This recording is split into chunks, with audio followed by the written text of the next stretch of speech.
Para saudara dan saudari yang Tuhan cintai, selamat pagi dan selamat bertemu lagi dalam renungan harian dari Paroki Santo Fransiskus Assisi APO, edisi hari Senin tanggal 21 Oktober 2024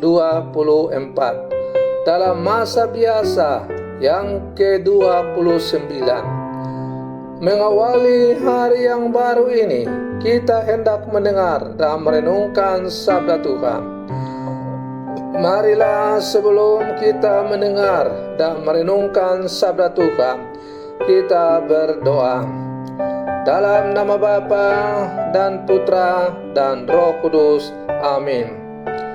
Allah Bapa yang Maha Penyayang, Engkau senantiasa menganugerahi kami terang dan kasih karunia untuk mencintai Engkau. Semoga kami tekun mencari Engkau dalam setiap langkah hidup kami dan berani meninggalkan belenggu-belenggu dosa yang menjauhkan kami dari belas kasih-Mu. Bersabdalah ya Tuhan, kami siap mendengarkan. Terpujilah Engkau Bapa, Putra dan Roh Kudus, kini dan sepanjang segala masa. Amin. Para saudara dan saudari yang Tuhan cintai, sabda Tuhan yang hendak kita dengar dan kita renungkan untuk mengawali hari yang baru ini diambil dari Injil Lukas pasal 12 ayat 13 sampai 21. Tuhan bersamamu. Inilah Injil suci menurut Lukas. Sekali peristiwa, Yesus mengajar banyak orang. Salah seorang dari mereka berkata kepada Yesus, "Guru, katakanlah kepada saudaraku supaya ia berbagi warisan dengan daku." Tetapi Yesus menjawab, "Saudara, siapakah yang mengangkat aku menjadi hakim atau penengah bagimu?" Kata Yesus kepada orang banyak itu, "Berjaga-jagalah dan waspadalah terhadap segala ketamakan. Sebab walaupun seseorang berlimpah-limpah hartanya, hidupnya tidak tergantung dari kekayaannya itu." Kemudian ia menceritakan kepada mereka perumpamaan berikut. Ada seorang kaya, tanahnya berlimpah-limpah hasilnya. Ia bertanya dalam hatinya, "Apakah yang harus kuperbuat? Sebab aku tidak punya tempat untuk menyimpan segala hasil tanahku." Lalu katanya, "Inilah yang akan kuperbuat. Aku akan merombak lumbung-lumbungku, lalu mendirikan yang lebih besar, dan aku akan menyimpan di dalamnya segala gandum serta barang-barangku. Sesudah itu, aku akan berkata kepada jiwaku, jiwaku, ada padamu banyak barang tertimbun untuk bertahun-tahun lamanya. Beristirahatlah, makanlah dan minumlah, dan bersenang-senanglah."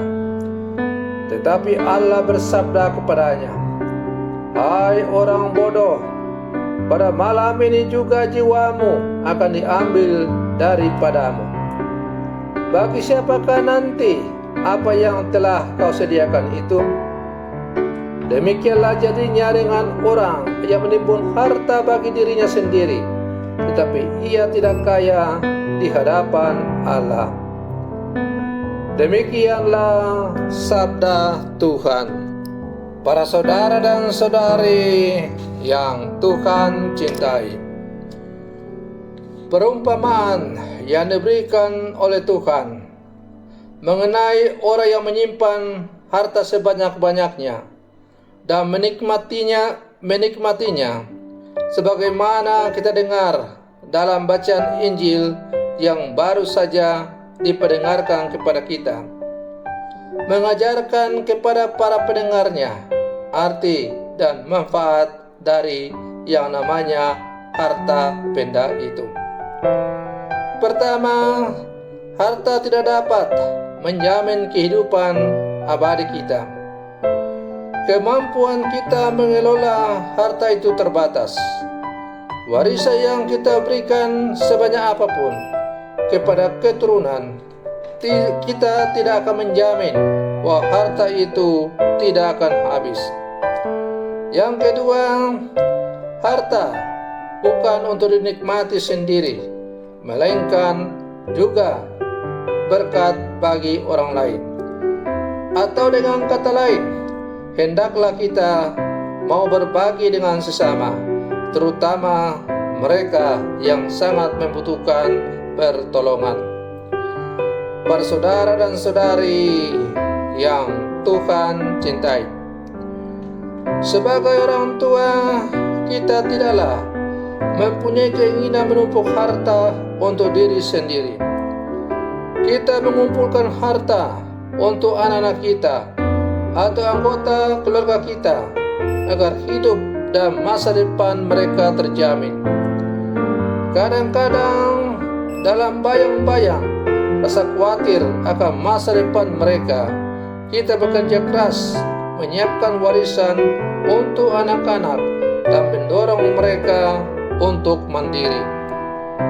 Kecemasan kita semakin tinggi ketika kita sendiri masih meninggalkan beban utang dan persoalan bisnis kepada anak-anak yang tidak paham akan apapun tentang pekerjaan kita.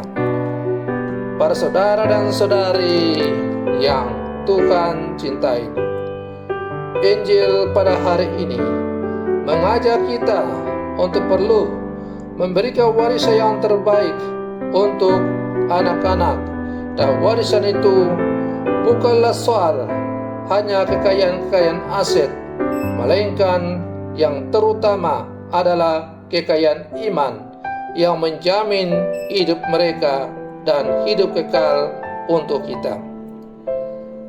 Benar bahwa warisan iman itu pokok, tetapi anak-anak juga memerlukan warisan jasmani untuk modal hidup mereka. Namun, itu tidak berarti bahwa kita mengejar harta sampai melupakan kehidupan beriman kita. Para saudara dan saudari yang Tuhan cintai, mengejar kekayaan atau bermimpi berjuang menjadi orang kaya bukanlah hal yang salah. Bahkan saya mengajak kepada umat agar berjuang, berlomba-lomba berjuang, bekerja keras untuk menjadi orang kaya. Berusaha supaya segala pekerjaan, usaha-usaha yang dijalankan bertumbuh dan berkembang dengan pesat.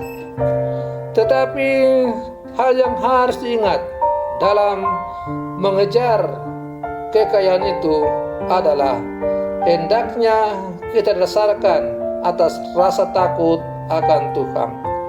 Artinya, kita sadar dengan sungguh-sungguh bahwa kekayaan yang kita miliki, kekayaan yang mau kita lipat gandakan, itu hanya adalah semata-mata karena kasih karunia dari Allah, pemberian Allah yang dititipkan kepada kita, yang hendaknya kita pergunakan sesuai dengan maksud dan tujuan Allah memberikannya kepada kita. Para saudara dan saudari yang Tuhan cintai, kita saat ini di Paroki APO sedang berjuang untuk membangun gereja yang baru. Tentu membutuhkan biaya yang sangat besar. Kalau tidak ada orang kaya, tidak ada umat, tidak ada orang donatur yang memberikan sebagian dari mereka punya kekayaan, maka pastilah mimpi umat di paroki ini akan tinggal sebuah mimpi dan tidak akan pernah terwujud. Tetapi kalau kita sungguh sadar dan meyakini bahwa apa yang kita peroleh itu adalah karena anugerah Tuhan semata-mata, dan karena itu kita mau mengembalikan sebagian rahmat dari Tuhan itu untuk kepentingan pengembangan pembangunan gereja, maka yakin dan percayalah bahwa kita akan semakin mendapat berkat yang berlimpah dari Allah. Belum ada cerita, belum ada sejarah orang yang berkorban besar untuk membangun rumah Tuhan, lalu ia menjadi miskin atau bangkrut. Para saudara dan saudari yang Tuhan cintai, maka marilah terus kita berlangkah maju bersama, mengembangkan segala apa yang telah Tuhan berikan kepada kita. Semoga semakin berlipat-lipat ganda, dan pada akhirnya kita dengan kemampuan yang Tuhan berikan itu turut serta mengambil bagian dalam karya-karya pelayanan gereja. Selamat pagi, Tuhan Yesus memberkati.